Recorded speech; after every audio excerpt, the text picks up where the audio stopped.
السلام علیکم ورحمۃ اللہ وبرکاتہ۔ الحمد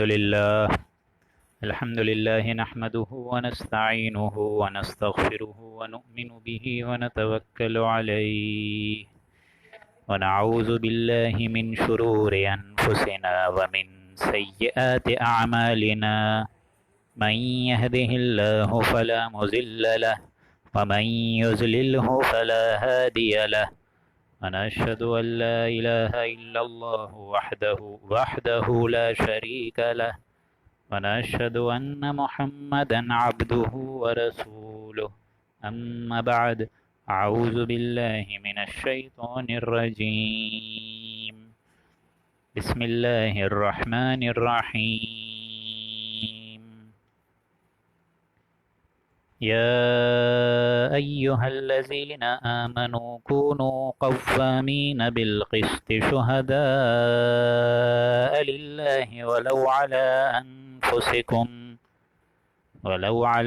أنفسكم أو الوالدين والأقربين، إن يكن غنيا أو فقيرا فالله أولى بهما، فلا تتبعوا الهوى أن تعدلوا وإن تلووا أو تعرضوا فإن الله كان بما تعملون خبيرا.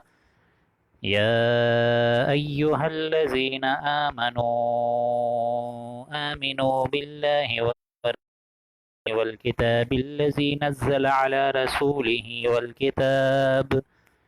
والكتاب الذي أنزل من قبل، ومن يكفر بالله وملائكته وكتبه ورسله واليوم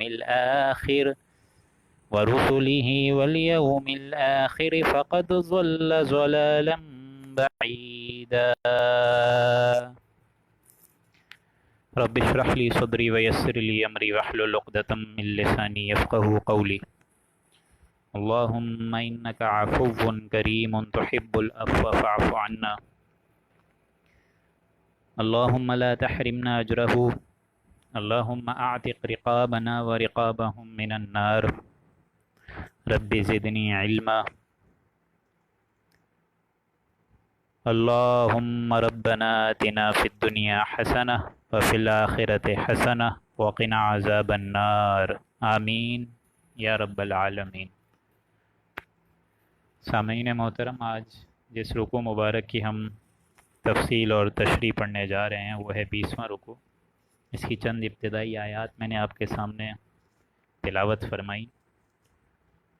7 آیات پر مشتمل یہ 20واں رکوع سورہ نساء میں اپنی جامعیت اور اپنی فرضیت کے لحاظ سے بہت واضح ہے اور بہت اہمیت کا حامل رکھتا ہے. یہ جو سورہ نساء ہے یہ آپ لوگ کے سامنے جتنی اب تک تلاوت کری جا چکی ہے، 20 رکوع جو اس کے انشاءاللہ آج کے ملا کے پورے ہو جائیں گے، اس میں گویا کہ آپ لوگوں نے وہ تمام معاشرتی مسائلوں کا حل، جو معاشرتی ایک معاشرہ جن مسئلوں سے دوچار ہے اسپیشلی آج کے زمانے میں بھی، ان کے تمام حل، ان کے تمام سولوشنز، ان کا تمام جس طرح کہتے ہیں تالوں کی چابیاں اس ایک سورہ مبارکہ میں موجود ہے. ابتدائی ہم لوگ نے سلسلہ آدم اور حوا سے یہ معاملہ پڑھا، پھر ایک خاندان کی بنیاد، سربراہ، ہیڈ آف دی فیملی، والدین کا رشتہ، پھر اس کے سب آرڈیننس میں میاں اور بیوی کا تعلق اور یہ خوبصورت ازدواجی رشتہ جس کے انڈر اولاد جو ہے وہ پرورش کرتی ہے. لہٰذا قدم قدم پہ جو انسانوں کو تکالیف آتی ہیں، پھر اس کے اوپر بھی جو معاشرتی سطح پر جو ایک نسوانی مسائل ہیں وہ الگ، شوہر اور بیوی میں رشتہ کس طرح خوبصورت بنے گا، پھر ایک معاشرے میں جو کمزور طبقات ہوتے ہیں جیسے کہ یتیم، مسکین، بیوائیں، ان سب کے حقوق، یہ سارے کے سارے ہم لوگوں نے پڑھ چکے ہیں آلریڈی. اور کل مجھے ایک کمنٹ بہت اچھا بھی لگا تھا، ڈاکٹر سائمہ نے شاید کرا تھا کہ دس سورت has the solution of each and every problem of the world.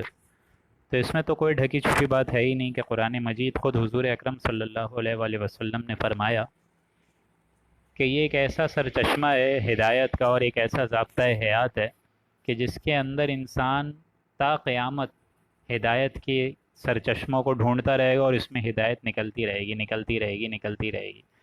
یعنی گویا کبھی بھی انسان اس سے تھکان محسوس نہیں کرے گا. ہر دن اس کا ایک نیو لرننگ کا ہوگا، ہر دن ایک نئی سوچ کا ہوگا، ہر دن ایک نئی فکر کا ہوگا. چنانچہ یہ قرآن مجید کا اعجاز ہے کہ وہی چیز جو 1450 سال پہلے انسانی معاشرے میں تھی وہ اب بھی ہے. چنانچہ ایک بندہ مومن اگر 1450 سال پہلے بھی قرآن مجید پڑھے، اور ایک بندہ مومن اگر آج کے دور میں بھی قرآن مجید، کیونکہ اب دیکھیں نیا سال شروع ہو گیا، محرم کا آغاز ہو چکا ہے، آج کا بندہ بھی اگر یہ قرآن مجید جیسی عظیم کلام کو اپنے سامنے رکھے، اپنے مسائل کے سامنے رکھے، تو اس کو معلوم ہوگا کہ گویا وہ آج کا قرآن پڑھ رہا ہے. ایسا لگے گا کہ ابھی قرآن نازل ہوا ہے، اور اس کو ایسا لگے گا کہ گویا کہ تمام نوع انسانی اور بنی آدم جن مسائل اور تکالیف سے دوچار ہیں، گویا کہ ان کا علاج اس قرآن مجید میں موجود ہے. یہاں میں ایک اور بات واضح کر دوں کہ ایک بٹا پانچواں حصہ ہم لوگ قرآن مجید کا پڑھ چکے ہیں انشاءاللہ 2 یا 3 نشست میں، یا اس سے بھی کم. آپ لوگ کا یہ جو 5ویں پارے کا ہم لوگ آغاز کر چکے ہیں وہ اختتام پہ پہنچ جائے گا. یعنی 1/5 آف دی قرآن آپ لوگ انشاءاللہ آئندہ 2 یا 3 ویکنڈ تک آپ لوگ کمپلیٹ کر چکیں گے. لیکن اصل وقت کا تقاضا کیا ہے اس کو سمجھ لیجئے، پھر میں انشاءاللہ اپنے رکوع مبارک کی طرف بسم اللہ کروں گا. دیکھیں قرآن مجید کے ساتھ ہمارا عملی رویہ کیا ہے اس کو سمجھ لیجئے، کیونکہ بسا اوقات آپ لوگ کو یہ بات اچھی نہیں لگے گی، لیکن I have to do this. دیکھیں قرآن مجید ایک انقلاب کی کتاب ہے، انقلاب کی، لیکن افسوس کے ساتھ اس کو صرف ثواب کی کتاب بنا دیا گیا ہے. اتنے پارے بخش دیجئے مردے کو ثواب مل جائے گا، اس پہ اتنی محفلیں کر دیں آپ کو احد پہاڑ جتنا ثواب مل جائے گا، وغیرہ وغیرہ. لیکن اصل چیز ہے قرآن مجید انقلاب کی کتاب آئی بن کر، اور اگر اس کو انقلاب کی ہی حیثیت سے پڑھا جائے گا تو آپ کی زندگیوں میں بھی انقلاب آ جائے گا. دوسری چیز، یہ اعمال کی کتاب ہے، لیکن اس کو انفارچونیٹلی وظیفوں کی ہم نے کتاب بنا دی ہے. 100 دفعہ آیت کریمہ کا ورد کر لیجئے، 100 دفعہ حیو یا قیوم کا ورد کر لیجئے، آپ کی دعائیں پوری ہو جائیں گی. صرف اس کے لیے قرآن مجید دوستوں نہیں اترا ہے، یہ اعمال کی کتاب ہے. اس کے اندر اپنی زندگیوں کو ڈھالیں، جس کی آپ لوگ دعا کرتے ہیں وَجَعَلْهُ لَنَا إِمَامًا وَنُورًا، کہ اللہ اس کو ہمارا امام و نور بنا. تو قرآن مجید تو آپ کا امام اور نور تب بنے گا نا جب آپ یہ آج کی رات فیصلہ کر دیں کہ ہمیں اس کے بتائے ہوئے راستے پر چلنا ہے اور اس کو اپنا امام بنانا ہے. تیسری چیز، قرآن مجید سمجھنے کی کتاب ہے، سمجھنے کی، اور ہم لوگ نے اس کو صرف پڑھنے کی کتاب بنا دی. آپ لوگ دیکھ لیجئے رمضان میں ہر انسان جو مسجد میں جاتا ہے رمضان کی بابرکت ساعتوں میں، آرام سے پڑھے جا رہے پڑھے جا رہے پڑھے جا رہے. اس کے اندر لکھا ہوا کیا ہے، عربی کتنی ڈیٹیل میں ہے، عربی کا مطلب کیا ہے، اسی طریقے سے عذاب کی آیات کون سی ہیں، رحمت بھری آیات کون سی ہیں، اس سے انسان کو کوئی فکر ہی نہیں ہے. تو ہم نے اس کو سمجھنے کی کتاب بنا دیا. قرآن مجید کو پڑھنے کی کتاب، سمجھنے کی کتاب تھی، اس کو پڑھنے کی کتاب بنا دی ہے. چوتھی چیز، یہ قرآن مجید زندوں کا دستور تھا، ہم لوگوں نے اس کو مردوں کا منشور بنا دیا ہے. یہ تو آیا تھا بڑی بڑی قومیں ہیں جو سو رہی ہیں، جو کہ مر گئی ہیں، اپنے وجود میں ہوتے ہوئے بھی ایک دم اپنے وجود سے پسے پشت ہیں، ان کو زندہ کرنے آیا تھا. لیکن بدقسمتی سے ہم لوگ نے اس کو یہ بنا لیا کہ اگر کوئی شخص فوت ہو رہا ہے تو اس کے سر پر کھڑے ہو کے سورہ یاسین پڑھ لو. پانچویں چیز، یہ تسخیر کائنات کا درس دینے آئی تھی یہ کتاب. تسخیر کائنات یعنی پوری کائنات کو روشن کرنے آئی تھی، لیکن ہم لوگوں نے صرف اس کو مدرسوں کا نصاب بنا دیا ہے. مدرسوں میں آپ 3 سال قرآن مجید آپ لوگوں نے رٹ لیا، قرآن مجید کے حافظ بن گئے. تو یہ بات اپنی جگہ صحیح ہے، بالکل درست ہے کہ قرآن مجید یاد کرنے کا ایک الگ ثواب ہے، لیکن اصل یہ ہے کہ اس سے پوری کی پوری کائنات میں رد و بدل اور تغیر و تبدل آ سکتا ہے. اگر اس کو پڑھیں جیسا کہ پڑھنے کا حق ہے، سمجھیں جیسا کہ سمجھنے کا حق ہے، اور اس کو پھیلائیں جیسا کہ پھیلانے کا حق ہے. اور سب سے آخری چیز، یہ مردہ قوموں کو زندہ کرنے آئی تھی، لیکن ہم لوگ نے اس کو مردوں کو بخشوانے پر لگا دیا ہے. تو یہ جو چند باتیں میں نے آپ سے کری ہیں اس کو خدا کے واسطے آپ لوگ ذرا سمجھیے گا، کیونکہ اب 1/5 حصہ آپ لوگ پڑھ چکے ہیں قرآن مجید کا. اب آپ لوگوں پر بھی ذمہ داریاں جو ہیں وہ زیادہ ہو گئی ہیں. تو you should understand this delicate responsibility, this sensitive responsibility which is on your shoulders. You should take it serious.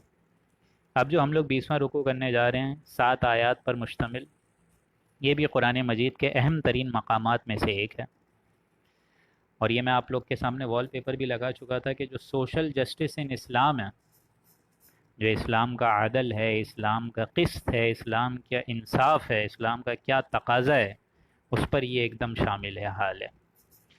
تو ہم لوگ بجائے یہ کہ آگے چلیں، اب ہم لوگ 135ویں آیت سے ابتدا کرنے جا رہے ہیں۔ کچھ لوگوں کے یہاں پہ سوال بھی آ رہے ہیں، وہ انشاءاللہ ہم لوگ جو ہے آخر میں جواب دیں گے، ٹھیک ہے۔ اعوذ باللہ من الشیطان الرجیم۔ آپ لوگ کے پاس اگر قرآن مجید نہیں ہے سامنے تو پلیز کھول لیجئے، کیونکہ یہ وہ مقام ہے قرآن مجید کا جو بہت اہم ہے، اور اگر آپ لوگ کے پاس سامنے نہیں ہے تو آپ لوگ موبائل سے انٹرنیٹ کے ذریعے کھول سکتے ہیں۔ بسم اللہ الرحمن الرحیم۔ یا ایہا الذین آمنوا کونوا قوامین بالقسط شہداء للہ ولو علی انفسکم او الوالدین والاقربین۔ اے ایمان کے دعوے داروں، اے اہل ایمان، اللہ تعالیٰ مجھے اور آپ کو دیکھیں خطاب کر کے فرما رہے کہ اے اہل ایمان، یا وہ لوگ جو کہ ایمان کا دم بھرتے ہیں، جو کہ کہتے ہیں مسلمان ہیں، ایمان والے ہیں، تمہارا اصل فرض کیا ہے؟ تمہارا اصل فرض یہ ہے کونوا قوامین بالقسط شہداء للہ، اے اہل ایمان کھڑے ہو جاؤ عدل و انصاف کو قائم کرنے کے لیے پوری قوت کے ساتھ، اور گواہی دینے والے اللہ کی بارگاہ میں۔ کہ سورہ آل عمران میں بھی آ چکا تھا، وہاں کیا پڑھایا تھا اللہ نے؟ شہد اللہ انہ لا الہ الا ہو والملائکۃ واولو العلم قائما بالقسط۔ اللہ عدل قائم کرنا چاہتے ہیں۔ اللہ کون ہے؟ کہ اللہ عدل قائم کرنا چاہتے ہیں، انصاف قائم کرنا چاہتے ہیں۔ اور اللہ انصاف کیسے قائم کرے گا؟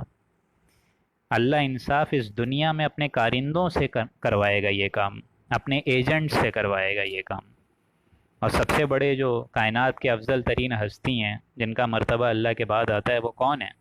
وہ ہیں میرے اور آپ کے پیارے آقا، آقا دونوں جہانوں کے، سرور کائنات حضرت محمد مصطفیٰ صلی اللہ علیہ وآلہ وسلم۔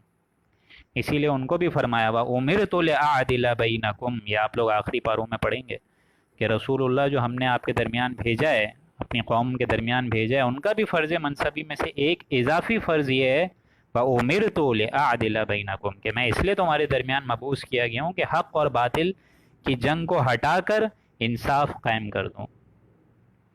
اب اللہ کی اس دنیا میں اس کا انصاف قائم کون کرے گا؟ وہ اس کے کارندے قائم کریں گے، ایجنٹس۔ اسی وجہ سے ہم لوگ سورہ بقرہ میں آغاز میں ہی پڑھ چکے تھے کہ فرشتوں کو بھی ہمارے سب آرڈیننٹ میں کیوں بنایا گیا؟ سارے کے سارے فرشتوں کو حضرت آدم کے آگے کیوں جھکایا گیا؟ کیونکہ یہ آدم ہے، اگر یہ گناہ کی طرف جانا چاہ رہے اس کو جانے دو، اے فرشتوں اس کو روکو نہیں، اور اگر یہ نیک راہ کی طرف جانا چاہے، انصاف قائم کرنا چاہے، تب بھی اس کو روکو نہیں، کیونکہ یہ جو ہے جگہ، یہ اختیارات کی جگہ نہیں ہے، یہ آزمائش کی جگہ ہے۔ انسان کے پاس اپنا کوئی اختیار نہیں ہے، یہ بات سمجھ لیجئے۔ انسان کرتا وہی ہے جو کہ اس کے آس پاس جو فرشتے جو ہوتے ہیں، اگر اس کو جگہ دے دیں اور اس پر عذاب الہی قائم ہو چکا ہو اور اس کو پکڑے نہیں، تو انسان وہ کام کر گزرتا ہے۔ لہٰذا اسی وجہ سے وہ جو ہم لوگ کو خلافت ملی ہے حضرت آدم کے علیہ السلام کے ذریعے، وہ اسی وجہ سے ملی ہے۔ تو اہل ایمان جو ہیں وہ سپاہی ہیں، اللہ کے سپاہی کون ہیں؟ وہ اہل ایمان ہیں۔ لہٰذا اللہ اگر اس دنیا میں عدل قائم کرے گا تو وہ اپنے اہل ایمان بندوں کے ذریعے سے قائم کرے گا۔ اللہ سے دعا ہے کہ ہمارے جتنے لسنرز ہیں، ہم سارے ہیں، اللہ تعالی ہمیں اس کام کے لیے چن لے۔ لیکن اللہ کا دین جو ہے وہ غلبہ چاہتا ہے، نظام لانا چاہتا ہے۔ اب نظام ظاہر سے بات ہے، اللہ کی جو شریعت ہے، نظام ہے، وہ آسمان سے تو نہیں ٹپک پڑے گی، اس کے لیے اہل ایمان کو جانیں دینی ہوں گی، کوششیں کرنی ہوں گی، ایثار دینا ہوگا، قربانی دینی ہوگی، تب دین غالب ہوگا۔ ایسے آسمان سے تو نہیں ٹپک پڑے گا نظام۔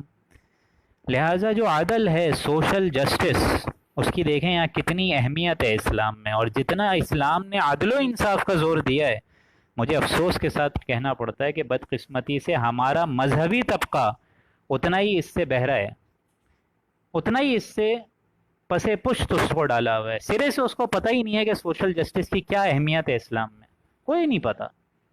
قانون کی حیثیت تو پتہ ہے، معلوم ہے، لیکن نظام کو درست نہیں کریں گے۔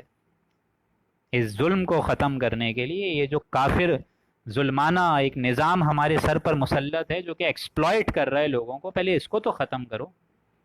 یہ سرمایہ دار جو خون پی پی کے ایک دم مچھروں کی طرح موٹے ہو گئے ہیں، پہلے ان کو تو مارو. جس طرح یہ باطل نظام کی مشین جو کہ قائم ہے، جس میں ڈسٹریبیوشن آف ویلتھ کا بیڑا غرق ہوا ہوا ہے، اس کا نظام غلط ہے. یہ ایک ایسی چکی ہے کہ آٹا پیس کر صرف ایک طرف ڈالتی ہے، دوسری طرف ڈالتی ہی نہیں ہے.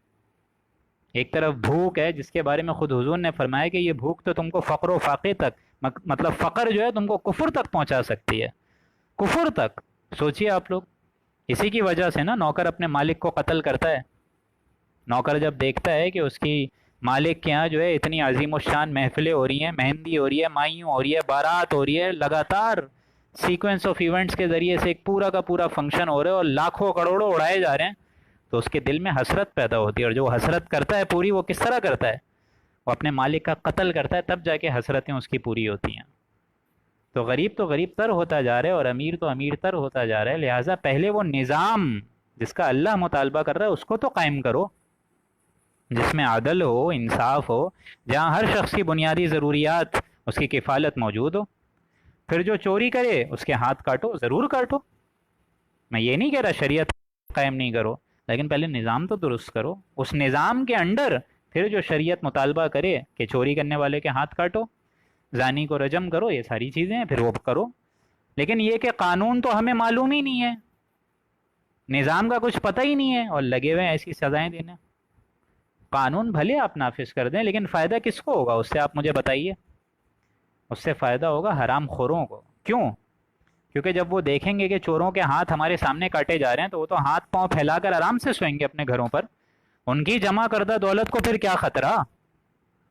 لہٰذا یہ دیکھو کہ کیا فیکٹرز ہیں جس نے اس چور کو چوری پر مجبور کیا ہے، جس نے ایک سیدھے سادے شخص کو زنا پر مجبور کیا ہے. یہ فیکٹرز تلاش کرو. Law will always be law and law always subserve the system. قانون کسی نظام کو قائم کرنے میں مدد ضرور دیتا ہے، لیکن پہلے نظام کو تو درست کریں اور پھر قانون شریعت کے مطابق آپ لوگ فیصلہ کریں، کوئی مسئلہ نہیں ہے. یہی مضمون آئے گا سورہ مائدہ میں بھی دوستوں، ذرا سی ترتیب کے فرق کے ساتھ. اسی لیے یہاں دیکھیں کیا فرمایا، یا ایھا الذین آمنوا، اے اہل ایمان، کونو کھڑے ہو جاؤ، قوامین ایک دم قائم ہو کے سر پر مسلط، بالقسط شہداء للہ ولو علی انفسکم. اے ایمان والوں، اللہ کے لیے مددگار اور گواہی دینے والے کھڑے ہو جاؤ، یعنی اللہ کے لیے عدل کو قائم کرنے کے لیے کھڑے ہو جاؤ. معلوم ہو کہ عدل اور قسط جو ہے وہ برابر شے ہے. عدل و انصاف اور قسط جو کہ اللہ جس کا ڈیمانڈ کر رہا ہے وہ برابر شے ہے. اسی لیے دوستوں کہ کھڑے ہو جاؤ اہل ایمان عدل کو قائم کرنے کے لیے پوری قوت کے ساتھ، شہداء للہ گواہی دینے والے اللہ کے لیے. گویا کہ اللہ کی فوج بن کے، اللہ کے وہ مددگار بن کے، اور اللہ کے انصاف کا جھنڈا بلند کرنے کے لیے کھڑے ہو جاؤ اس کی بارگاہ میں. ولو علی انفسکم، چاہے یہ انصاف تمہارے ہی خلاف کیوں نہ جائے. اول والدین، یا تمہارے والدین کے خلاف جائے، والاقربین، یا تمہارے رشتہ داروں کے خلاف جائے. تمہارا تعلق عدل کے ساتھ ہے، انصاف کے ساتھ ہے، قسط کے ساتھ ہے، رشتہ داری کے ساتھ نہیں ہے. علی انفسکم، اعلیٰ دیکھیں پھر مخالفت میں آتا ہے، چاہے وہ تمہارے خلاف جا رہا ہو وہ انصاف، چاہے تمہارے والدین کے خلاف جا رہا ہو، چاہے تمہارے رشتہ داروں کے خلاف جا رہا ہو، لیکن تمہارا تقاضا یہ ہے کہ حق کی بات سیدھی سیدھی کرنی ہے، اس میں کوئی بائسنس نہیں ہوگی پھر. لیکن ایک چور دروازہ کیا ہوتا ہے انسان کے دل میں؟ وہ چور دروازہ یہ ہوتا ہے کہ حق تو ہے، بالکل صحیح بات ہے، سب کو حق ملنا چاہیے، انصاف کی بات ہونی چاہیے، لیکن چور دروازہ کیا ہوتا ہے کہ حق تو اس کا نہیں بنتا، لیکن چلو یہ غریب ہے، چلو میں اس کے حق میں اپنا فیصلہ سنا دیتا ہوں، غریب ہے نا، میں اپنی طرف سے اس کو گنجائش دے دیتا ہوں. اب یہاں دیکھیں اس سے روک دیا گیا، نہیں. ان یکن غنیا او فقیرا فاللہ اولی بہما، چاہے وہ شخص غنی ہے، مالا مال ہے، یا فقیر ہے، او فقیرن، فاللہ اولی بہما، دونوں کا پشت بنا جو ہے، دونوں کا جو حمایتی ہے، دونوں کا جو مددگار ہے، دونوں کا جو دوست ہے، وہ تو خود اللہ تعالیٰ ہے. دونوں کا کفیل اللہ ہے، تم نہیں ہو. بلکہ تم کو تو فیصلہ کرنا ہے کہ کون حق پر ہے، کسی کی طرف سے جانبداری نہیں کرنی، کوئی بائسنس نہیں کرنی، نہ وہ باپ کی کرنی ہے، نہ ماں کی کرنی ہے، نہ بھائی کی کرنی ہے، نہ دادا چاچا کی کرنی ہے، نہ خود اپنی کرنی ہے. اب ہم میں سے ہر کوئی اللہ کے لیے عدل کو قائم کرنے والا ایک گواہ بن کے کھڑا ہو جائے فوج کی حیثیت سے، اللہ کے سپہ سالار بن کے، اور اپنی کمر کس لیں اس عظیم الشان مقصد کے لیے۔ صرف زبان سے گواہی دینی نہیں ہے دوستوں، کہ ہم لوگ نے یہ جو 73 کے آئین کے مطابق یہاں کوٹ پہ بڑا بڑا لٹکا کے لکھ کے لٹکا دیا ہے کہ no legislation can be done in repugnant to the Quran and Sunnah, ٹھیک ہے، صحیح بات ہے، اچھی بات لٹکائی ہے، لیکن یہ تو دیکھو اس کے نیچے حرام خوریاں بھی کر رہے ہو، سود خوریاں بھی کر رہے ہو، زنا کے اڈے چلائے ہوئے ہیں، جھوٹ کے اڈے چلائے ہوئے ہیں، اور بازار میں اور افسر شاہی میں تمہارے جو ہے وہ ایک جھوٹ اور فساد کا معاملہ ہے، دھوکہ داری کا معاملہ ہے۔ تو یہ معاملہ جو تم لکھ رہے ہو نو لیجسلیشن کہ قرآن اور شریعت کے مطابق اور حدیث کے مطابق فیصلے ہوں گے، اس کے برعکس نہیں ہوں گے، تو اس کے برعکس ہی تو تم معاملہ کر رہے ہو، تو تمہارا یہ جو لکھنا ہے یہ تو جھوٹا ثابت ہو رہا ہے۔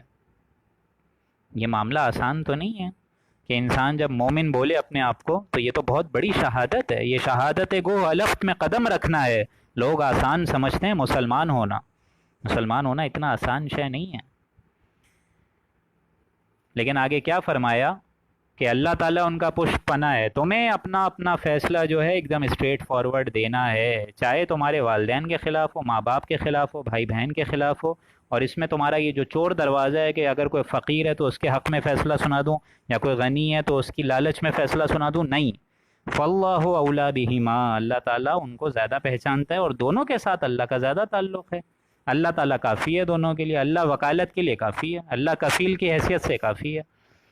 فلا تتبعوا الهوى ان تعدلوا، اب ایک اور چور تقاضا یہ ہوتا ہے انسان کے اندر جو دلی کیفیت،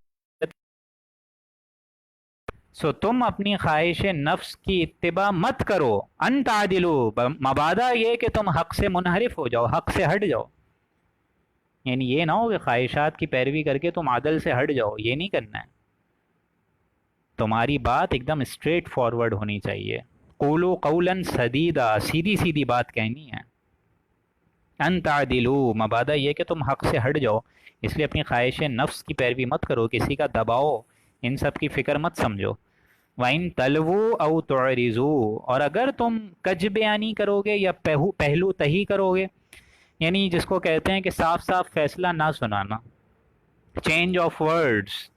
وَإِن تَلْوُوا، اگر تم اپنی زبانوں کو موڑو گے، چینج آف ورڈز کرو گے، یعنی یہ نہ ہو کہ حق بات بھی پوری طریقے سے نہیں نکالنی اور پوری طریقے سے حق کو چھپا بھی رہے ہیں یا اعراض کر رہے ہیں، اسٹریٹ فارورڈ بات کر ہی نہیں رہے ہیں، او تعرضوا پہلو تہی کر رہے ہیں، فَإِنَّ اللَّهَ كَانَ بِمَا تَعْمَلُونَ خَبِيرًا، تو بلا شبہ ابھی تو تم اپنے اندر کے معاملات چھپا لو، لیکن اللہ تعالیٰ تمہارے سب اعمال کی پوری خبر رکھتا ہے۔ So your decision should be straightforward and no biasness should be there. یہ معاملہ اپنا سیدھا رکھو انصاف کے معاملے میں۔ ہمارا یہ جو فورم ہے درس قرآن، اس میں پالیٹکس کو تو ہم ڈسکس نہیں کرتے، لیکن ہماری یہ جو ماشاءاللہ سے ایک آئی ہوئی ہے تنظیم پاکستان تحریک انصاف، اگر ان کو اس لفظ کا معنی ہی پتہ چل جائے اور اس آیت کا ہی ترجمہ سمجھ آ جائے تو میں امید کرتا ہوں ایک عظیم الشان انقلاب اس پاکستان سے ہی آ جائے گا۔ فلا تتبعوا الهوى ان تعدلوا وان تلووا او تعرضوا فان الله كان بما تعملون خبيرا۔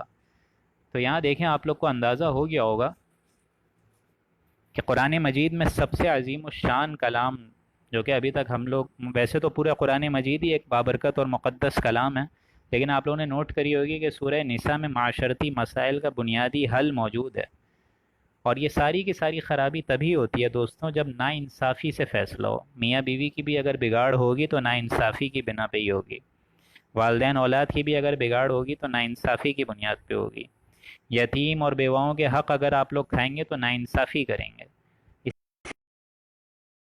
135 اتنی طویل آیت ہم نے پڑھی ہے، اس میں ایک انصاف کو اللہ تعالیٰ نے کھول کے بتا دیا، اور انصاف یہ نہیں ہے کہ 2 روٹی جو ہے، 1 روٹی میاں کو دے دو، 1 روٹی غریب کو دے دو، 1 روٹی یتیم کو دے دو، یہ بھی انصاف ہے، لیکن انصاف سے بھی اوپر ایک چیز ہوتی ہے قسط۔ البتہ انصاف اور قسط ایک ہی معنی ہے، لیکن قسط کیا ہے؟ قسط یہ ہے، عدل و انصاف کا تقاضا یہ ہے کہ اس غریب کو بھوک لگ کیوں رہی ہے یہ دیکھو، یہ تلاش کرو، اس شخص کو چوری کرنے کی ضرورت کیوں پڑ رہی ہے یہ تلاش کرو، یہ جو فحاش عورتیں ہیں، یہ جو اپنا جسم بیچ رہی ہیں، یہ کیوں بیچ رہی ہیں یہ تلاش کرو، ایک شرابی شراب پی رہا ہے، یہ کیوں پی رہا ہے یہ تلاش کرو۔ یہ ہے عدل و انصاف کا اصل کرائیٹیریا، جس سے آج پوری امت مسلمہ سرے سے اس کو پتہ ہی نہیں ہے کہ اسلام کا اصل بنیادی قانون کیا ہے. وہ یہ ہے جو ہم نے 135ویں آیت میں پڑھا ہے. تو اس کو سمجھیے. اور یہ میں بار بار کہتا ہوں کہ جب امیر حضرات اپنی زکوٰۃ صدقات اور خیرات نہیں دیں گے تو غریبوں کی بہو بیٹیاں جو ہیں وہ نیلام ہوتی ہیں. یہ بات اچھے طریقے سے یاد رکھیے گا آپ لوگ. اگلی آیت میں فرمایا یا ایھا الذین آمنوا آمنوا باللہ ورسولہ والکتاب الذی نزل علی رسولہ والکتاب الذی انزل من قبل.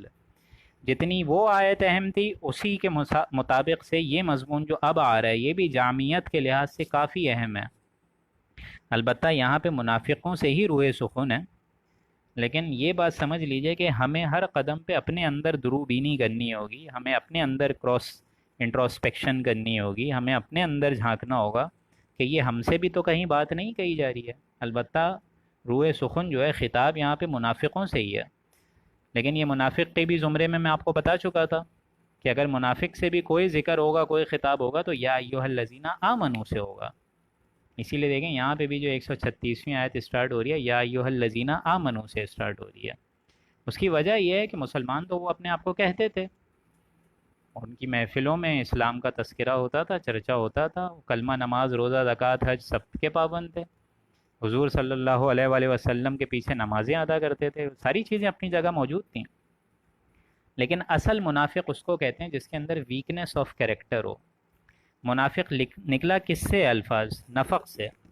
نفق کہتے ہیں دو منہوں والا، یعنی اگر کوئی ٹنل ہے، کینال ہے، اس کا ایک سرا جو ہے وہ ایک اینڈ پہ ہوگا، دوسرا سرا دوسرے اینڈ پہ ہوگا.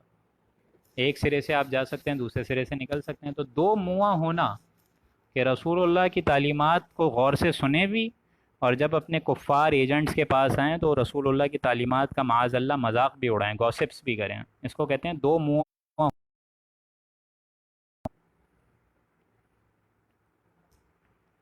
اسی لیے دیکھیں یہاں پہ ذکر کیا، انہی منافق کو ایڈریس کیا ہے یا ایھا الذین آمنوا، اے ایمان والوں، آمنوا باللہ، اے ایمان والوں ایمان لاؤ اللہ پر.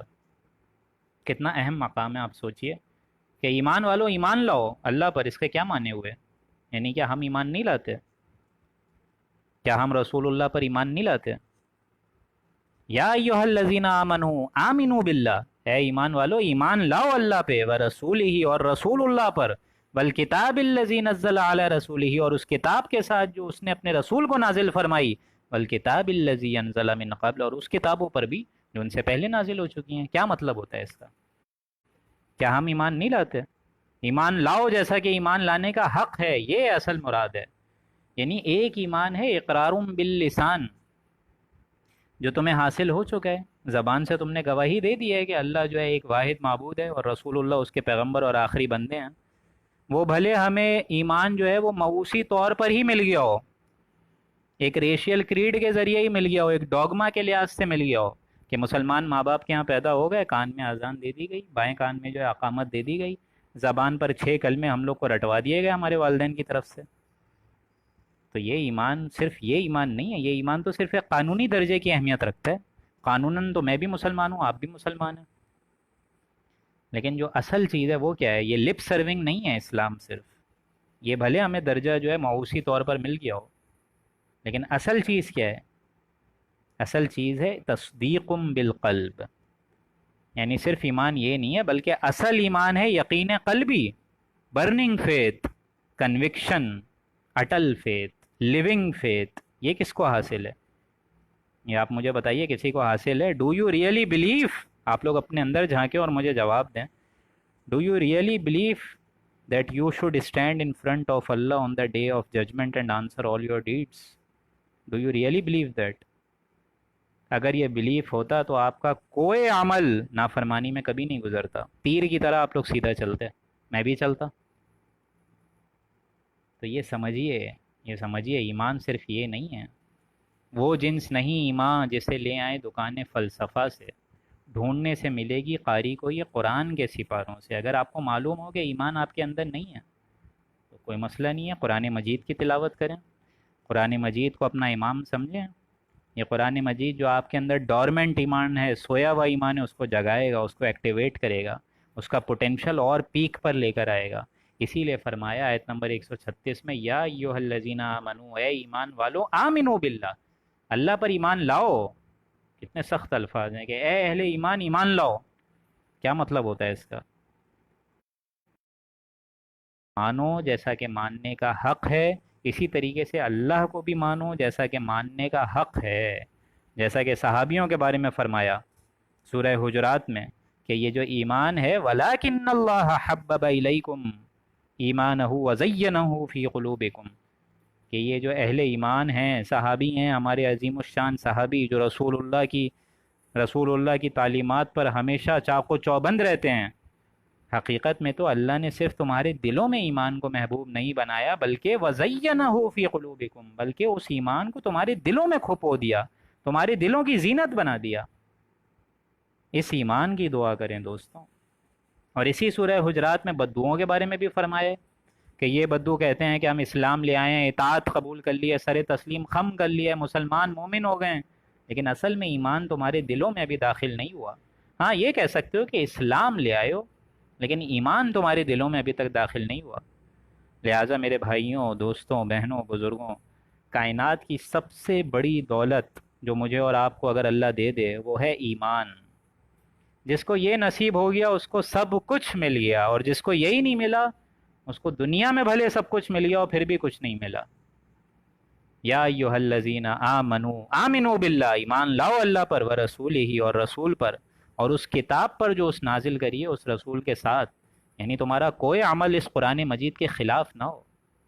وہ حدیث میں آپ کو بار بار سناتا ہوں کہ جس نے قرآن مجید کی کسی حرام کردہ شے کو اپنے لیے حلال ٹھہرا دیا ہو، زنا حرام ہے، سود حرام ہے، چوری حرام ہے، جھوٹ بولنا حرام ہے، لیکن اگر وہ انسان اپنے آپ کو اس پر مسلط کر لے اور اس کو اڈاپٹ کر لے اور حلال بنا لے، اس کا قرآن مجید پر کوئی اعتماد ہی نہیں ہے، کوئی یقین ہی نہیں ہے۔ تم بیٹھ کے بولتے رہو we are the chosen people of the Lord, لیکن اصل میں تمہاری کوئی حیثیت نہیں ہے، اور ہم سے تم دعائیں مانگ رہے ہو۔ انزل من قبل، اور اس کتاب پر بھی جو کہ تم سے پہلے، یعنی تورات، زبور، انجیل، سب پہ ہی مان لو۔ اور جو شخص یہ نہ کرے، جو شخص رسول اللہ کی تعلیمات سے بھی آگے بڑھنے کی کوشش کرے، اللہ اور شریعت کو بھی پامال کرنے کی کوشش کرے، اس معاملے میں کفر کرے، تو ان کا کیا انجام ہوگا؟ وَمَن يَكْفُرْ بِاللَّهِ، جو شخص کفر کرے اللہ پر۔ اب کفر یہ نہیں ہے کہ آپ جو ہے اللہ کو مانے ہی نہیں، یہ تو ہے ہی کفر، رسول اللہ کو نہ مانے، اللہ کا پیغمبر آخری معاذ اللہ، تو یہ بھی کفر ہے۔ لیکن قرآن مجید کو تم سمجھ بھی رہے ہو، لیکن اس کے عمل پیرا ہونے کو تیار نہیں ہو، اس کی واضح ہدایت کے پیچھے اپنے آپ کو لگانے کو تیار نہیں ہو، تو یہ بھی تو ایک طریقے کا کفر ہے نا، کفر ہے آیات کا۔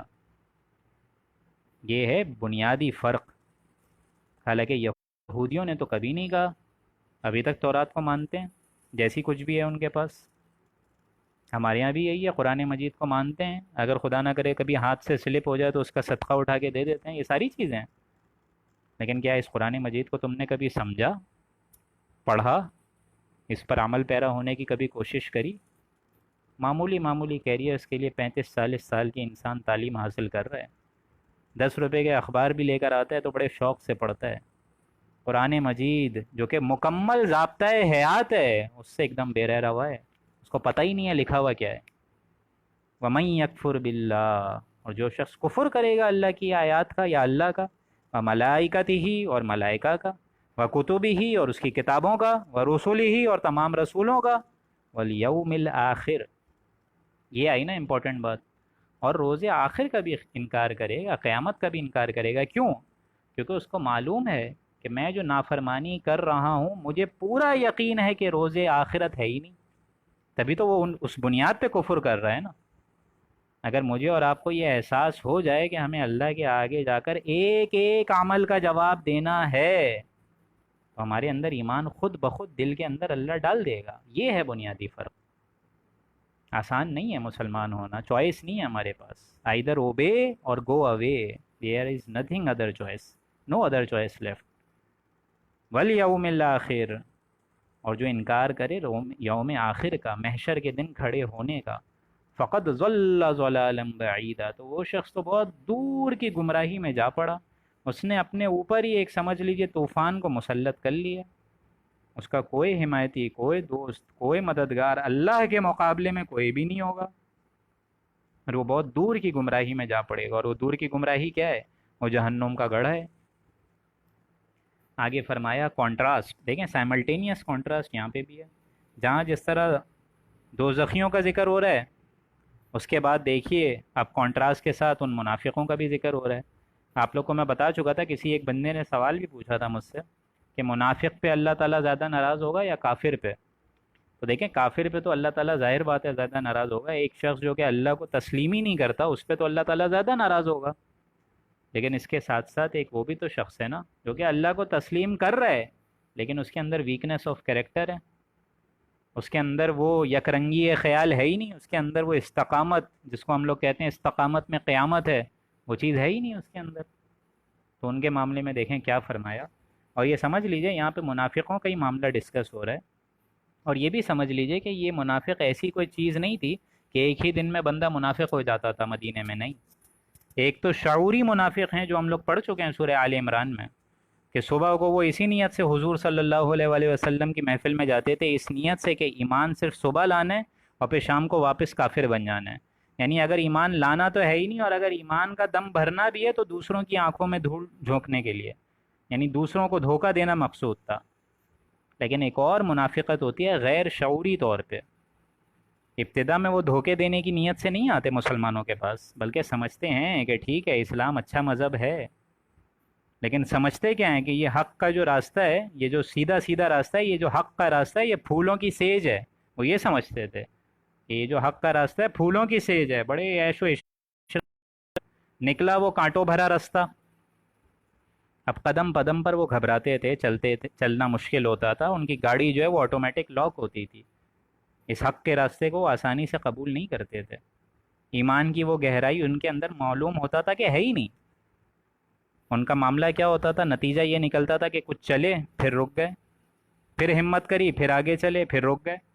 نتیجہ یہ نکلتا تھا کہ جو اہل ایمان تھے وہ کہتے تھے، ڈانٹ ڈپٹ کرتے تھے ایسے لوگوں کو، اور ان کی ڈانٹ ڈپٹ میں وہ بہانے پیش کرتے تھے، باقاعدہ قسموں پر اتر آتے تھے کہ اللہ کی قسم بھائی ہمارا تو یہ معاملہ تھا ہی نہیں، ہم تو جنگ کے لیے نکل رہے تھے، میری بیوی کو جو ہے وہ بیماری ہو گئی، یا میرے گھوڑے نے میرا ساتھ نہیں دیا وغیرہ وغیرہ، مجھے تو یہ مجبوری ہو گئی وہ مجبوری ہو گئی۔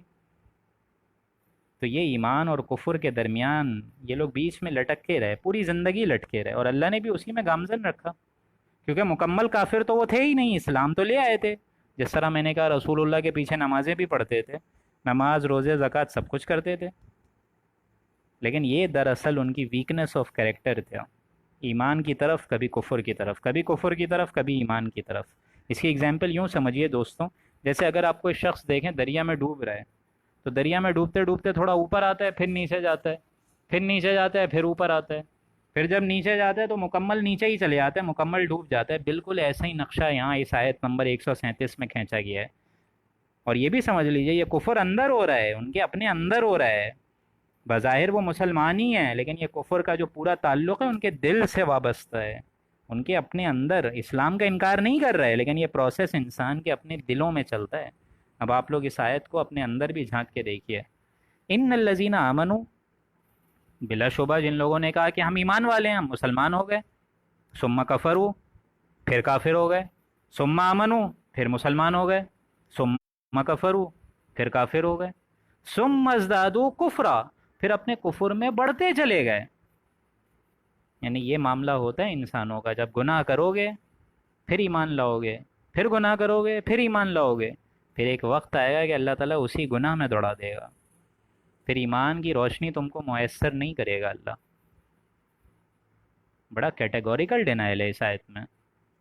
بلا شبہ جو لوگ ایمان لائے ثم کفروا، پھر کافر ہو گئے، ثم آمنوا، پھر ایمان لائے، ثم کفروا، پھر کافر ہو گئے، ثم ازدادوا کفرا، پھر کفر میں بڑھ گئے۔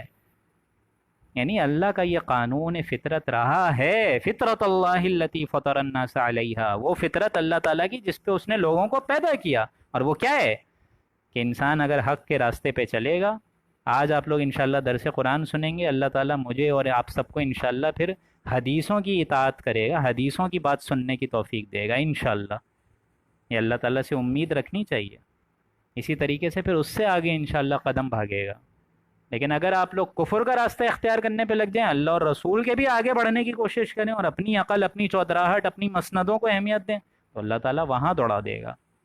اور اگر آپ بیچ بیچ میں جھولنا چاہیں، جس کا نقشہ یہاں کھینچا گیا منافقوں کے ساتھ، کر لیں، تھوڑا کفر بھی کر لیں، تھوڑا اللہ کی نافرمانی بھی ہو جائے، پھر 30 دن آتے ہیں نا مہینے میں روزے بھی رکھ لیں، پورے کے پورے سال جس طرح ننگا نہا آیا حج میں، وہ سارے کے سارے گناہ معاف کروا لو، اور اوپر اللہ کے رسول تو موجود ہیں، سیلویشن از گارنٹیڈ۔ اب اس طرز عمل سے اگر تم زندگی گزارو گے تو سوچ لو پھر انجام کیا ہوگا، اور وہ انجام کیا ہے؟ ثم ازدادوا کفرا، پھر کفر میں بڑھ گئے۔ تو ایسے لوگوں کا حشر کیا کریں گے ہم؟ لم یکن اللہ، اللہ تعالیٰ ایسوں کو ہرگز نہیں بخشے گا، لیغفر لہم، نہ ان کو معاف کرے گا، ولا لیہدیہم سبیلا، اور نہ ان کو سیدھی منزل یعنی منزل مقصود یعنی جنت الفردوس کا راستہ کبھی بھی دکھائے گا، کبھی نہیں دکھائے گا۔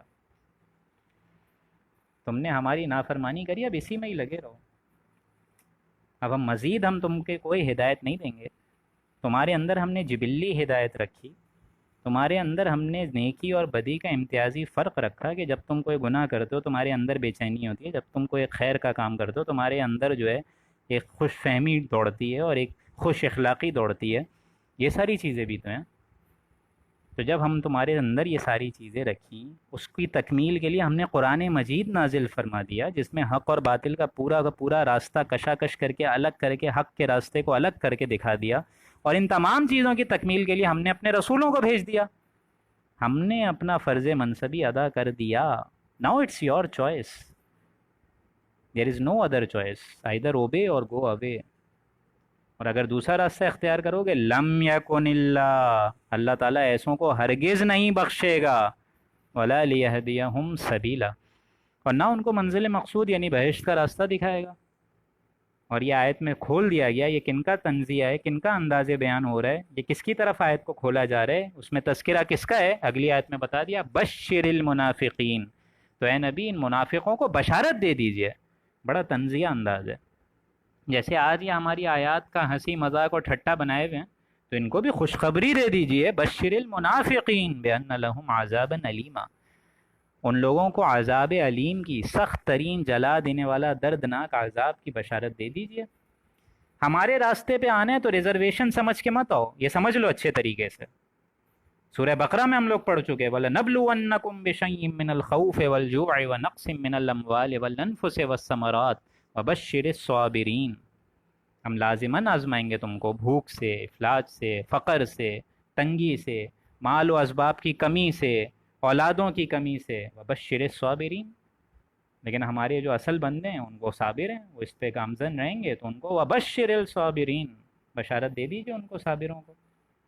اور سورہ آل عمران میں بھی ہم لوگوں نے یہی پڑھا نا، وَلَنَبْلُوَنَّكُمْ فِي أَمْوَالِكُمْ وَأَنفُسِكُمْ، اور وہ بھی آیت پڑھی، وَلَتَسْمَعُنَّ مِنَ الَّذِينَ، کہ لازماً تمہیں وہ کڑوی باتیں سہنی پڑیں گی، مشرکوں سے بھی اور کفار سے بھی، سب سے سننی پڑیں گی، تو ہم تمہیں لازماً آزمائیں گے، مال اور اولاد سے، اور تمہاری اپنی جانوں سے بھی، سب سے آزمائیں گے۔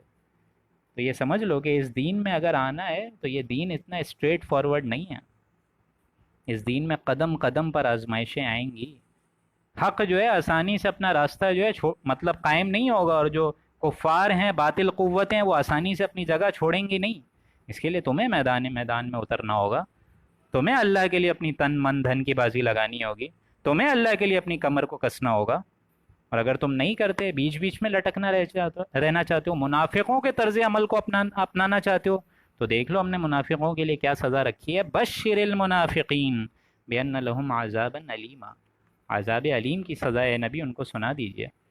الذین یتخذون الکافرین اولیاء من دون المؤمنین، اور ان منافقوں کا حشر کیا ہوتا ہے؟ ظاہر بات ہے جب ان منافقوں کو ڈانٹ پڑتی تھی اہل ایمان سے، ان سے کہا جاتا تھا کہ بھائی کہاں جا رہے ہو، کس کے راستے پہ چل رہے ہو، رسول اللہ کے راستے پہ چلو نا، پھر جب ان کو یہ رسول اللہ سے سپورٹ نہیں ملتی تھی، قدم قدم پر ان کی جو ہے وہ گرفت ہوتی تھی، تو جاتے کہاں تھے یہ اپنی سپورٹ کے لیے جاتے تھے ان کفار مشرکین مکہ کے پاس، ان کو دوست سمجھتے تھے، ان کے پاس اپنی عزتیں تلاش کرتے تھے، حالانکہ مسلمانوں کے جو سب سے بڑے دشمن تھے وہ تو اس ٹائم پہ مشرکین مکہ ہی تھے، ان کو جا کر اپنی باتیں بتاتے تھے، مسلمانوں کے رازوں کو فاش کرتے تھے، گوسپس کرتے تھے، یہ معاملہ آج بھی چل رہا ہے، تاکہ ان کی بھی سپورٹ رہے، ان سے بھی we should have good terms with them also, یہ بھی معاملہ چلتا تھا۔ الذین یتخذون الکافرین، جن کی یہ حالت ہے ایسے منافقوں کی، الکافرین اولیاء من دون المؤمنین، جو کہ کافروں کو دوست بناتے ہیں مسلمانوں کو چھوڑ کر۔ ایبتغون عندہم العزہ، کیا ان کے عزتیں تلاش کرتے ہو، ان سے اپنی عزتیں تلاش کرتے ہو؟ فإن العزة للہ جمیعا، حالانکہ پوری عزت اور پوری عزت کا جو قبضہ ہے وہ تو خدا کے پاس ہے۔ تم ان کی محفلوں میں عزت چاہتے ہو، امریکہ جانا بہت اپنے لیے اعزاز سمجھتے ہو، ٹرمپ سے ملنا ہے اپنے لیے بہت بڑا اعزاز سمجھ رہے ہو، اس کے لیے کروڑوں خرچ کر رہے ہو، بھلے اس کی پالیسیز چینج ہو یا نہ ہو، اس سے کوئی معافی فائدہ ہو یا نہ ہو، وہ تو ویسا کا ویسا ہی رہتا ہے۔ وہ بیچارے تو خود بے غیرت اور بے عزت ہیں، ان سے تم عزت تلاش کرنے جا رہے ہو۔ حالانکہ فَإِنَّ الْعِزَّةَ لِلَّهِ جَمِيعًا، حالانکہ کل عزت، کل کی کل، وہ تو اللہ کے پاس ہے، تم کہاں جا رہے ہو عزت تلاش کرنے؟ وَقَدْ نَزَّلَ عَلَيْكُمْ فِي الْكِتَابِ أَنْ إِذَا سَمِعْتُمْ آيَاتِ اللَّهِ يُكْفَرُ بِهَا وَيُسْتَهْزَأُ بِهَا۔ اب یہ جو مقام آ رہا ہے قرآن مجید کا، یہ سورہ انعام کی آیت نمبر 68 میں بھی آلریڈی موجود ہے، کہ جہاں روکا گیا مسلمانوں کو کہ جب تم دیکھو قرآن مجید کا ان کی محفلوں میں مذاق اڑایا جا رہا ہے تو ان کی محفل میں مت بیٹھو۔ اب سورہ انعام میں یہ حکم ابتدائی آ چکا تھا۔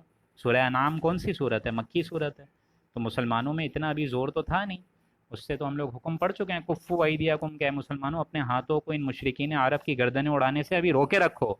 ظاہر بات ہے مسلمانوں میں اتنا زور تو تھا نہیں، لیکن کم از کم یہ تو ایٹیٹیوڈ تمہارا ہو کہ جب اللہ کی آیات کا، قرآن مجید کا وہاں مذاق اڑایا جا رہا ہو تو ایٹ لیسٹ وہاں بیٹھو نہیں، بلکہ احتجاجاً وہاں سے خوش فہمی سے رخصت ہو جائے کرو۔ کیونکہ اگر تم وہاں بیٹھے رہو گے تمہارے اندر حواس میں تبدیلی آئے گی، ممکن یہ ہے کہ تمہارے اندر جو غیرت ہے اس میں بھی کمی آ جائے۔ تو وہی بات دیکھیں یہاں پہ آ رہی ہے، وَقَدْ نَزَّلَ عَلَيْكُمْ، اور اللہ تعالیٰ تمہارے پاس یہ بیان فرما چکا ہے، فی الکتاب، اپنی کتاب میں، ان اذا سمعتم آیات اللہ، کہ جب تم احکام الہیہ کا، اللہ کی آیات کا استہزاء سنو اور کفر ہوتا دیکھو، وَيُكْفَرُ بِهَا، اللہ کی آیات کا مذاق اور ٹھٹا بنتے دیکھو اور ان کی آیات کا کفر ہوتے ہوئے اپنی نظروں کے سامنے دیکھو، وَيُسْتَهْزَأُ بِهَا، اور وہ استہزاء کریں اس کے ساتھ، فَلَا تَقْعُدُوا مَعَهُمْ، تو ان کے پاس مت بیٹھو، حَتَّى يَخُوضُوا فِي حَدِيثٍ غَيْرِهِ، یہاں تک کہ وہ کوئی اور باتیں نہ شروع کر دیں، کیونکہ ظاہر بات ہے تعلق تو منقطع نہیں کیا جا سکتا، ان کو دعوت و تبلیغ بھی تو دینی ہے نا انہی مسلمانوں کو، لیکن جب وہ یہ حرکت کریں تو وہاں ایٹ لیسٹ بیٹھو نہیں، یہاں تک کہ وہ کوئی اور گفتگو اور کوئی اور مشغلہ نہ اپنا لیں، انکم اذا مثلہم، اگر تم اسی حالت میں ان کے پاس بیٹھے رہو گے تو تم بھی انہی جیسے ہو جاؤ گے، یعنی ممکن ہے تمہارے اندر کی غیرت بھی کمی آ جائے، انہی جیسے ہو جاؤ گے۔ ان اللہ جامع المنافقین، یقیناً اللہ تعالیٰ منافقوں کو، والکافرین، اور کافروں کو، جہنم میں، فی جہنم جمیعا، جہنم میں جمع کرے گا۔ الذین یتربصون بکم، اور ان منافقوں کا اصل طرز عمل دیکھیں ایک اور آ رہا ہے، اور وہ طرز عمل کیا ہے؟ الذین یتربصون بکم، وہ تو ایسے ہیں کہ تمہارے معاملے میں ابھی انتظار میں ہیں، تمہارے مسلمانوں کے معاملے میں انتظار میں ہیں، تاک میں رہتے ہیں کہ اونٹ کس طرف کروٹ لیتا ہے، تیل دیکھو، تیل کی دھار دیکھو، آخری فتح ہم بھی تو دیکھیں مسلمانوں کی ہوتی ہے یا کفار کی ہوتی ہے، لہٰذا دونوں کے ساتھ we should have normal good terms with them, we should have a balance between them, کچھ ان کے ساتھ بھی تعلق رکھو، کچھ مسلمانوں کے ساتھ بھی تعلق رکھو، پھر مسلمانوں کی جو پوری سچویشن ہے وہ کافروں کو بھی بتاتے رہو، گوسپس بھی کرتے رہو، مزے بھی لوٹتے رہو، تو نہ مطلب یہ نہیں ہے کہ تعلقات ہٹا کے رکھو، تعلقات بھی رکھو، اور اگر ان کے ساتھ یہ معاملہ ہوتا ہے ان الذین یتربصون بکم، ان منافقوں کا ایک اور طرز عمل یہ ہے کہ وہ تمہارے معاملے میں، مسلمانوں تمہارے معاملے میں تاک میں رہتے ہیں، فَإِن كَانَ لَكُمْ فَتْحٌ مِّنَ اللَّهِ، اور اے مسلمانوں اگر اللہ تعالیٰ کی طرف سے تم کو کوئی فتح مل جائے جیسا کہ غزوہ بدر میں مل گئی، قَالُوا وَلَمْ نَكُن مَّعَكُمْ، تو یہ منافق باتیں کریں گے تمہارے بارے میں کہ کیا ہم آپ کے ساتھ نہیں تھے، کیا ہم آپ کے ساتھ جنگوں میں شامل نہیں تھے، ہمارا بھی حصہ نکالیے مال غنیمت میں سے، وَإِن كَانَ لِلْكَافِرِينَ نَصِيبٌ، اور اگر کافروں کو کچھ فتح مل جائے تو یہ نہیں کہیں گے کہ ہم تو آپ کے ساتھ تھے، ہم نے آپ کو بلکہ بچایا، قَالُوا أَلَمْ نَسْتَحْوِذْ عَلَيْكُمْ وَنَمْنَعْكُمْ مِنَ الْمُؤْمِنِينَ، تو وہ یہ باتیں بتاتے ہیں کہ ہم تم پر غالب آنے نہیں لگے تھے، اور کیا ہم نے تم کو مسلمانوں سے نہیں بچایا، ہم نے تم کو مسلمانوں کی پلاننگ سمجھا دیا، ہم نے ان کی آگاہی تم کو دے دی، الرٹ کر دیا کہ فلاں فلاں جگہ سے اتنا بڑا مسلمانوں کا لشکر آ رہا ہے، تو ہم نے اے کافروں تم کو بچائے، تو اب تمہیں جو مال غنیمت ملا ہے وہ ہم کو بھی دے دو، کیا ہم نے تم کو مسلمانوں سے نہیں بچایا؟ وَنَمْنَعْكُمْ مِنَ الْمُؤْمِنِينَ، اب یہ معاملہ تھا ایسے منافقوں کا، اس کو کہتے ہیں لوٹا پنا، تھوڑا ادھر جھک جانا تھوڑا، اور آج بھی ایسے لوگ ہیں، موجود ہیں، اس میں کوئی شک کی بات نہیں ہے، کوئی ڈھکی چھپی بات نہیں ہے. تو ایسے منافقوں کو اللہ کیا کرے گا قیامت کے دن؟ فاللہ یحکم بینکم یوم القیامہ، اللہ بس خود، اللہ انڈائریکٹلی خود فیصلہ کر دے گا روز قیامت ان کے درمیان کہ کون منافق تھا کون مسلمان تھا. یہ تو اللہ فیصلہ کر دے گا. وَلَن يَجْعَلَ اللَّهُ لِلْكَافِرِينَ، اور اس فیصلے میں ہرگز اللہ کافروں کو مسلمانوں کے مقابلے میں علی المؤمنین سبیلا غلبہ نہیں دے گا. یعنی اصل غلبہ جو ہے وہ کافروں اور منافقوں کا نہیں ہوگا، ہوگا غلبہ مسلمانوں کا ہی. اگرچہ تمہیں ابھی نظر آ رہا ہے کم طاقت میں، کم ہمتی میں، لیکن ٹھیک ہے، ان کو جتنا ستانے ہے ستا لو، ان کے جتنے راز فاش کرنے ہیں فاش کر لو. اصل جو اسلام غالب ہوگا وہ تو ہوگا ہمارے ان اہل ایمان کارندوں سے ہی. اور یہ 23 برس کی محنت شاقہ رسول اللہ صلی اللہ علیہ وآلہ وسلم کی، جس میں کیا کیا دکھ دیکھے، طائف کا سفر، پھر غزوہ بدر، غزوہ تبوک، غزوہ احد، اسی طریقے سے اپنے اہل و عیال کا قتل، و اسی طریقے سے 70 صحابہ شہید ہوئے. یہ ساری چیزیں رسول اللہ نے دیکھی، خود دیکھی ہیں. اپنے عظیم الشان چچا کا قتل ہوتے ہوئے اپنے سامنے دیکھا ہے. کتنا پتھر جیسا، اب ظاہر بات ہے کوئی رسول اللہ کا جو دل ہے وہ بھی تو ایک شفیق دل ہے، رعوف الرحیم شفیق دل ہے نا، ان کو بھی تو تکلیف پہنچتی ہوگی. تو یہ سارے معاملات تاہاں کے انقلاب آ گیا 23 برس کی محنت شاقہ کے بعد. اور وہ عظیم الشان وادی عرفہ میں وہ خطبہ حج، حجۃ الوداع، اور وہ آخری تھا، اور اس کے بعد جو ہے انقلاب آ گیا جزیرہ نمایاں عرب میں. اور اب اس انقلاب کی ڈور اور لنک وہ انڈائریکٹلی میں اور آپ بن گئے ہیں دوستوں. اب اگر ہم لوگ اس انقلاب کو آگے نہ پہنچائیں تو عدالت خداوندی میں سب سے پہلی مجرم، آپ لوگ برا نہیں مانیے گا، وہ ہم لوگ بن جائیں گے. پوری دنیا یہ تقاضا کرے گی اور یہ اللہ کے سامنے مدعا رکھ سکتی ہے کہ یا اللہ ان بدبختوں کے پاس دین تھا، انہوں نے ہم تک نہیں پہنچایا. یہ خزانے کے سانپ بن کے بیٹھے رہے، یہ ان کے پاس رسول اللہ کی عظیم الشان تعلیمات تھیں. 1300 - 1450 قبل جو قرآن مجید جو ایک مکمل ضابطۂ حیات ہے، یا اللہ یہ خزانے کے سانپ بن کے بیٹھے رہے، انہوں نے ہم تک نہیں پہنچایا. اسی لیے میں بار بار دعا کرتا ہوں، اور اس دعا پہ اس رکوع مبارکہ کو ختم کرتا ہوں کہ اللہ نے جو قانون سوشل سسٹم کا ہمیں سکھایا، سوشل جسٹس کا سکھایا، معاشرے کی برائیوں کو دور کرنے کے سد باب سکھایا، نسوانی معاملات سکھائے، شوہر بیوی کا رشتہ اس قرآن مجید میں سمجھایا. کیونکہ ہم لوگ 1/5 قرآن مجید ہم لوگ پڑھ چکے ہیں، تو اس کو سمجھیے، اس پر چلنے کی کوشش کریں، فکر کریں اپنے اندر. تو اللہ تعالیٰ انشاءاللہ، یہ اللہ کا وعدہ ہے. اللہ فرماتا ہے وَالَّذِينَ جَاهَدُوا فِينَا لَنَهْدِيَنَّهُمْ سُبُلَنَا، جو ہمارے راستے میں کوشش کرے گا، ہمارے اوپر یہ فرض ہے، واجب ہے، لازم ہے کہ ہم اس کے لیے اپنی ہدایت کے راستے کھول دیں گے. اللہ تعالیٰ سے دعا ہے کہ اللہ تعالیٰ ان تمام کوششوں سے اور اپنی رحمت خاصہ سے ہمارے لیے اپنے تمام رحمت کے اور تمام فضل کے دروازوں کو نہ صرف کھول دے، بلکہ ساتھ ساتھ یہ علم جس سے اللہ ہمیں بہرہ مند فرما رہے اس کو دوسروں تک بھی پہنچانے کی ترغیب دے اور توفیق دے. بارک اللہ لنا ولکم فی القرآن العظیم ونفعنی وإیاکم بالآیاتہ والذکر الحکیم. صدق اللہ العظیم.